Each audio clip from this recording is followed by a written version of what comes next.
ನಮಸ್ತೆ ರೈತ ಬಂಧುವರೇ. ನೀವು ನೋಡ್ತಾ ಇರ್ಬೋದು ಶೇಂಗಾ ಬೆಳೆಗೆ ಬೀಜೋಪಚಾರ ಮಾಡಿರುವಂತದ್ದು.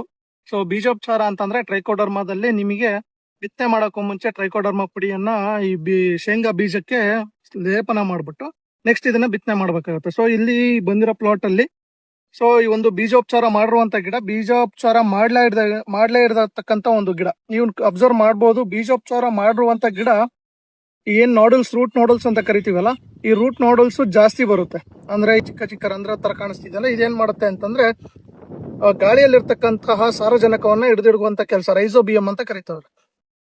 ಇದರ ಪ್ರಮಾಣ ಜಾಸ್ತಿ ಇದೆ ಏನು ಬೀಜೋಪಚಾರ ಮಾಡಿರುವಂತದ್ದು. ಬೀಜೋಪಚಾರ ಮಾಡ್ಲಿಲ್ಲ ಅಂತಕ್ಕಂಥ ಗಿಡ ನೋಡ್ತಾ ಇರ್ಬೋದು, ರೆಂಬೆ ಕೊಂಬೆಗಳು ಕೂಡ ಕಡಿಮೆ ಇದೆ, ಜೊತೆಗೆ ರೂಟ್ ನೋಡ್ಯೂಲ್ಸ್ ಅಂತ ಏನ್ ಕರಿತೀವಲ್ಲ ಅದು ತುಂಬಾ ಕಡಿಮೆ ಇದೆ. ಬೀಜೋಪಚಾರ ಮಾಡೋದ್ರಿಂದ ಇದರ ಉಪಯೋಗ ಆಗುತ್ತೆ.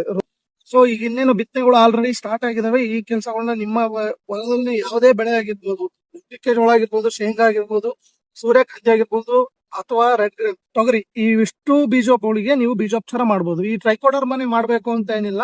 ಟ್ರೈಕೋಡರ್ಮ ಜೊತೆಗೆ ನಿಮಗೆ ಬೇಕಾಗಿರ್ತಕ್ಕಂತ ಮನೇಲಿರ್ತಕ್ಕಂಥ ಸಗಣಿ ಗಂಜಲವನ್ನ ಮಾಡುವ ವಿಧಾನವನ್ನ ನಾನು ಹೇಳ್ಕೊಡ್ತೇನೆ ಅದನ್ನ ನೆಕ್ಸ್ಟ್ ವಿಡಿಯೋದಲ್ಲಿ. ಈ ವಿಡಿಯೋದಲ್ಲಿ ಈ ಕೆಲಸಗಳನ್ನ ಯಾವ ತರ